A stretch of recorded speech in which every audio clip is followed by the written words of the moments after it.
Sometimes good things happen to those who wait.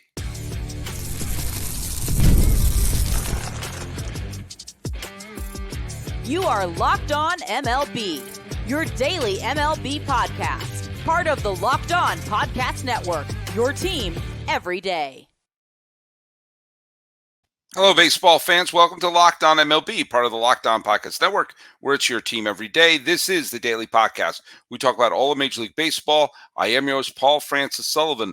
Please, I'm imploring with you to call me Sully. I've been a baseball podcaster for well over a decade now, and this is my sixth full season here as a host on the Locked On Podcast Network.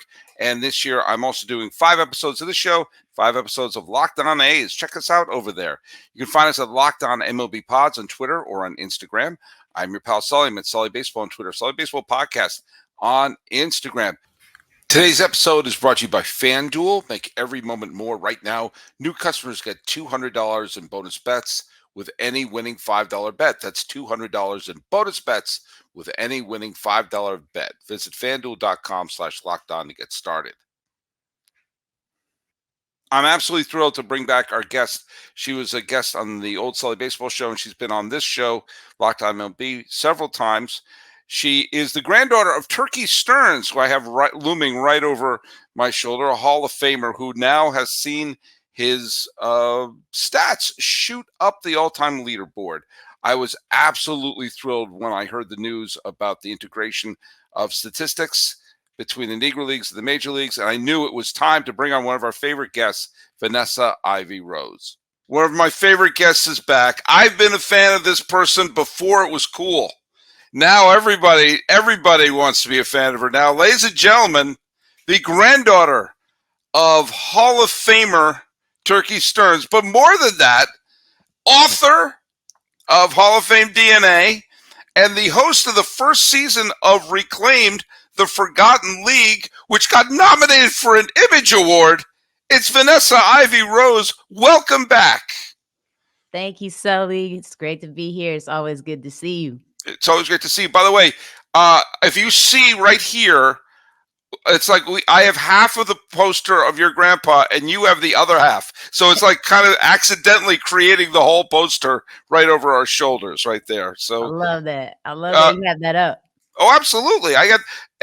Every picture behind me has there's nothing random behind me. And listeners of the show know that there's nothing random. But I've had more than one person ask me who've listened to the show or listened to the podcast, ask me about Turkey Stearnes. And a couple of people, when the big announcement took place, said, "Hey, that's the guy on your wall." I said, "Yeah, that's the guy on my wall." All right. There's only one way to set this up. And don't worry, I'm not gonna talk over you the whole way. I'm dying to hear your thoughts. But the last time you were on was around the time that Reclaimed launched. And if you haven't listened to Reclaimed, it's on Apple Podcasts. Wherever you get your podcasts, it's there. It's the story of you, your grandfather, Turkey Stearnes, but mainly the whole history of the Negro Leagues and how it sort of worked in a parallel reality with the Major Leagues. It's wonderful. The second to last episode will bring tears to your eyes. But then you had the last episode, which reminded us that there's still a lot of work to be done, including a sort of empty feeling that you had about how there was lip service done to the integration of the stats, but it was not much more than that. And the only way I could describe it is the sequel's better than the original. We got some great news last week. Vanessa Ivy Rose, take it from here. The news we got, where you were, how you found out, and how high you jumped up when you found out. You know what? I was stunned, and it's poetic justice, right? That I was in the parking lot getting ready to go to a Tigers game. Of course. When I found out, and the well, game. Tell people what the news was. I know some people have been listening to the show, but let's act as if someone just Rip Van Winkle just woke up. So, what was the news that found that, and exactly, how you found out? Yeah, for sure.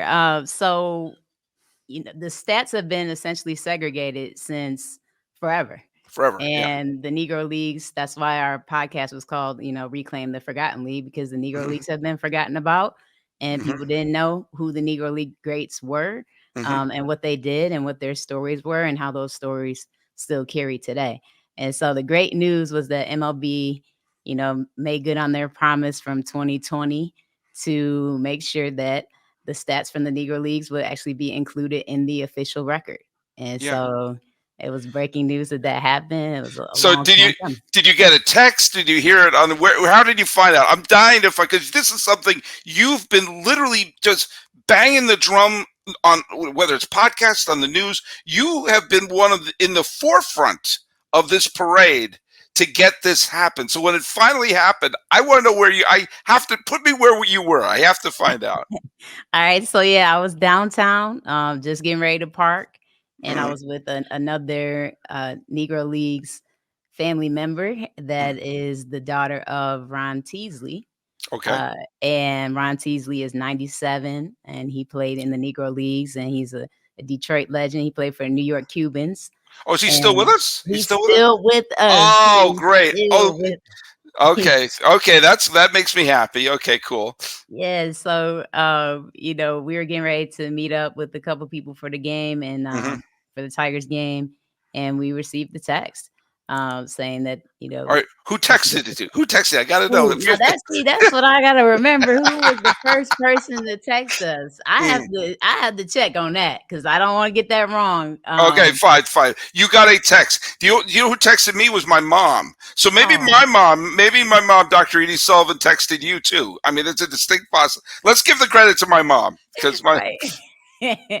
Yeah, it was definitely a baseball person. I think it was somebody from our Negro Leagues Family Alliance, maybe. But I mean, I was so stunned, and honestly, even still, I'm putting it all together now. I'm just not letting it all soak in because this has been taking so long. Grandpa's career started in 1923. We just celebrated the centennial. That's what the poster's about. Yeah, exactly. Me, right? Yeah. So 101 years later, for this to be happening is unbelievable. It's shocking. It's amazing. But it's also bittersweet too, because I mean, look how long it's taken. But at the same time, that's why you never give up on a dream, and good things come to those who wait. By the way, you don't even know this. That's how I introduced the show. So, I had Bob Kendrick on as a guest. Bob Kendrick, as you know, is the president of the Negro Leagues Museum in Kansas City, and he was a guest of mine on the old Sully Baseball show as well. And now he is everywhere. And I had him on about I think when it was I don't 100% remember when it was, but I think it's when they were announcing they were going to be doing the Rickwood Field game for Willie Mays. But it certainly was after the release of your podcast. Yeah. And I think we both lamented the fact that this wasn't going to happen. Wow. That they were gonna pay lip service, have everyone wear the Detroit Stars or the Cuban Giants jerseys every once in a while, wave to the crowd, but in the end keep them separate. And as we talked about when you were on the last, like, your grandpa is honored at Comerica Park, but separately. We don't put him alongside Ty Cobb and Hank Greenberg and everyone like that. So I have to say, I couldn't believe it. And how often are you pleasantly surprised these days? I mean, that's one of the things. Yeah, all of this is good news, and it's always a reintroduction for me. As you know, that's how we met. Yeah, I was poking around on the internet looking for information about my granddad because I still want to put together that story, and it's still unfolding for me. It's not like the chapter closed when he passed away. In many ways, it was just beginning because he hadn't received any of those accolades in 1979. No. He didn't get to see any of this. He didn't see the plaque at Comerica, which is amazing. He didn't see the Detroit Stars flag that they're raising there. That Hamtramck Stadium's field is named after him. That he went into the Hall of Fame at Cooperstown in the year 2000. Posthumously. Yeah. I mean, that's what that always breaks my heart whenever there's a Hall of Famer who's brought in posthumously. I mean, yes, it's better late than never, but and not even just the Negro Leaguers. When you see like Ron Santo is let in a year after he died, or Gil Hodges, really, or I guess Gil Hodges died pretty suddenly, but there's a couple of really we couldn't put some of them in when they were still alive. But yeah, you and I met back in 09 when I posted a thing about a dream team for Dr. King, and I mentioned your grandpa, and I also had a Turkey Day on Thanksgiving, and I wrote that whole long piece about your granddad, and I got the strange message from this. He was my grandfather. That was 2 decades ago almost. That was 09, so it was about 15 years ago. Right. Feels like yesterday. I know, and who would have known that you would have been an Image Award nominee? You know what? All of this, everything that's happened since then, has been just astounding to see how things have unfolded, and just every time I think, wow, nothing better could happen, here comes something else. So I'm looking forward to next year and beyond, because this has been an unbelievable ride. Are you struggling to close deals? Business to business selling is tougher than ever. That's why I want to tell you about LinkedIn Sales Navigator.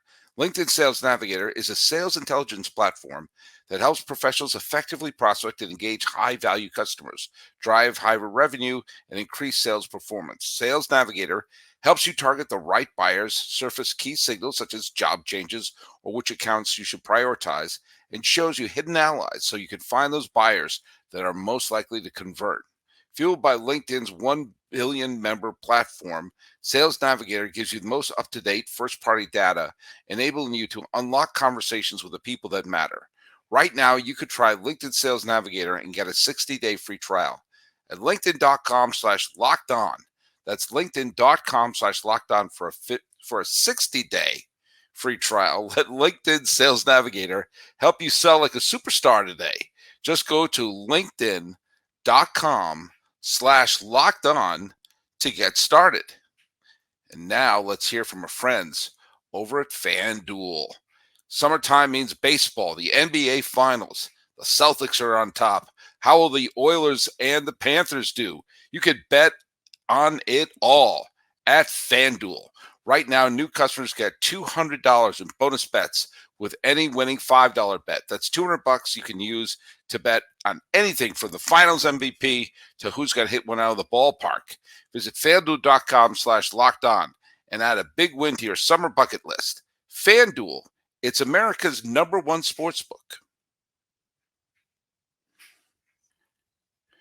Hey, where is your hub for all your sports news? I think it's time to make the switch to Locked On Sports Today, a free 24/7 sports streaming channel programmed for you to get all the best sports stories. Locked On Sports Today brings you can't-miss analysis, opinions, and news streaming 24/7 on YouTube or on the free Amazon Fire TV channel app, part of the Locked On Podcast Network, where it's your team every day. Let's get back to Vanessa Ivy Rose.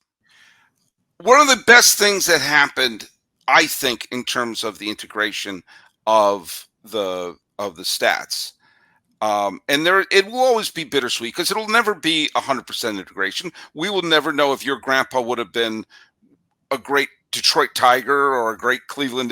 We don't know what team he would have been with all these years, and we still celebrate the Ruths, the Gehrigs, the Cobbs, the Honus Wagners, the people from that era are still on the walls of their stadiums, and we're still celebrated.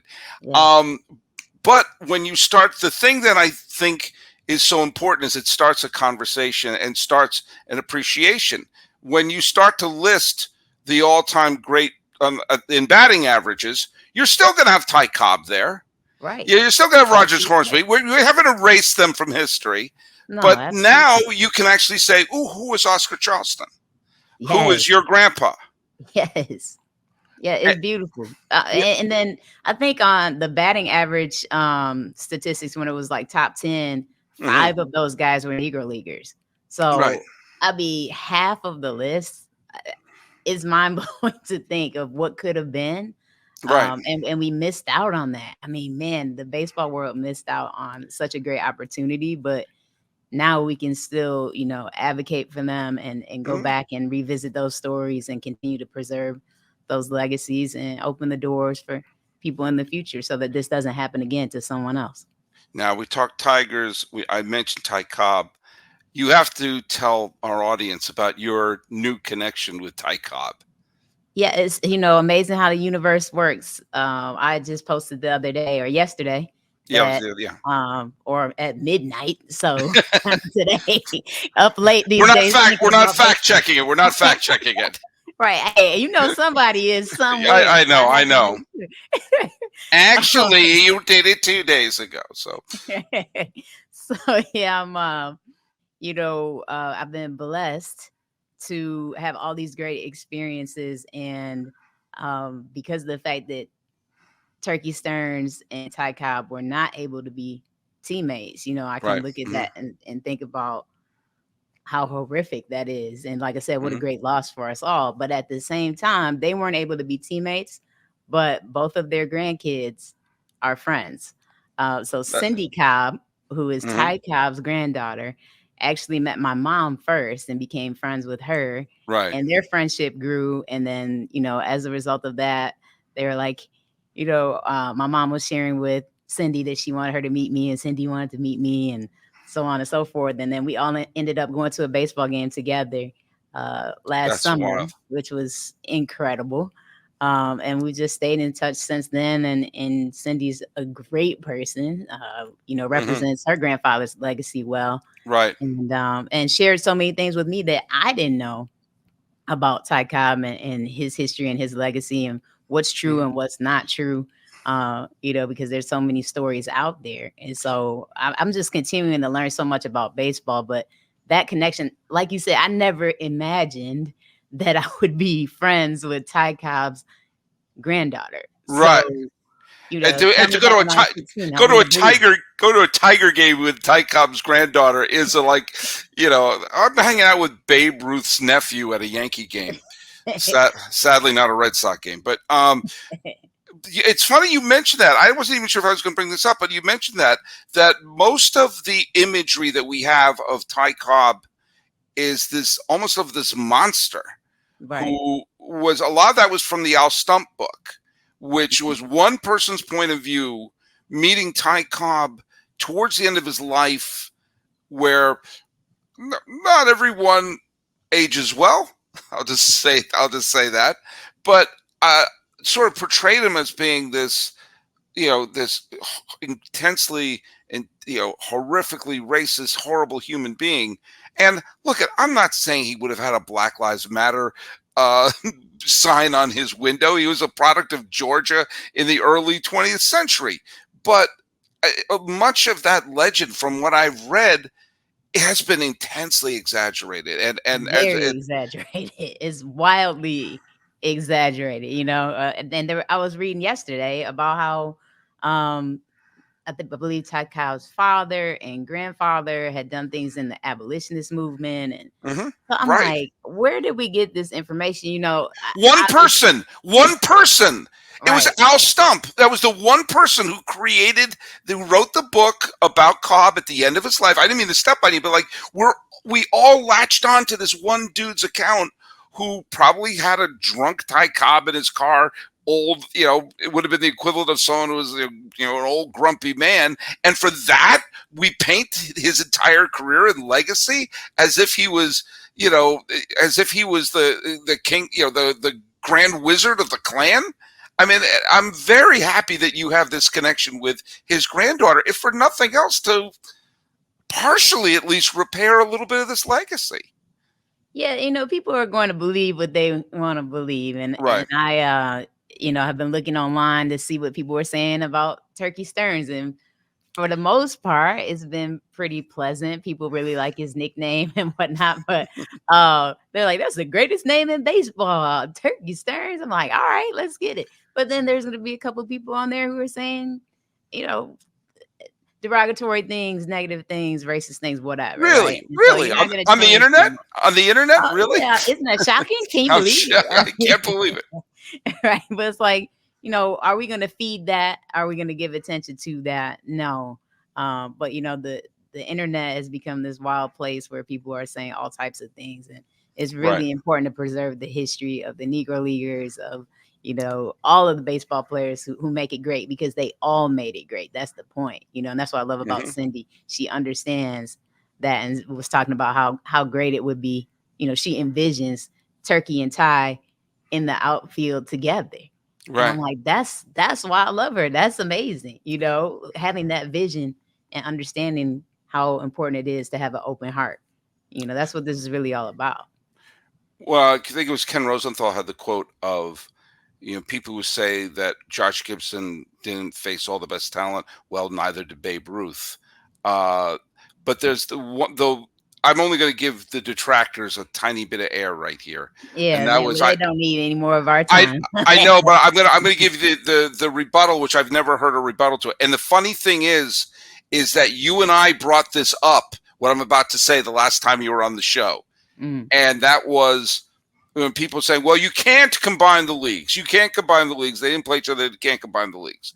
First of all, the American League and National League were two separate leagues until very recently. They operated separately, different presidents, different rules. The freak one to DH, one not, but they were run as two separate leagues. However, putting that aside, there are people in the Hall of Fame who have in their stats playing for the American Association, a defunct league.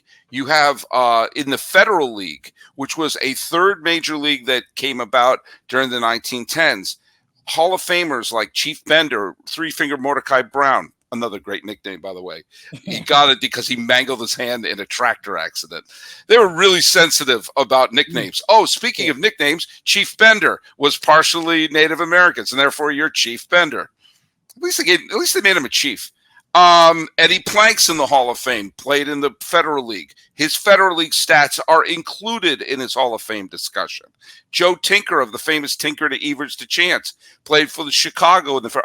We have the recognized as major leagues are the American League, the National League, the Union Association, the Players League, and the Federal League. So we have been doing this for a long time. This whole thing of like, oh, we can't combine anything as an American National League. Really? Right. We've been doing this for literally decades. Conveniently left out, right? Because it doesn't fit the narrative that they want to sell. And, it's pretty easy to see where people are coming from, even from behind a keyboard. What could be different about this league? What's different about this league? If only I could put my finger on it, but order supplies from the websites made for skilled trades. Find thousands of parts from hundreds of brands in just a couple of clicks at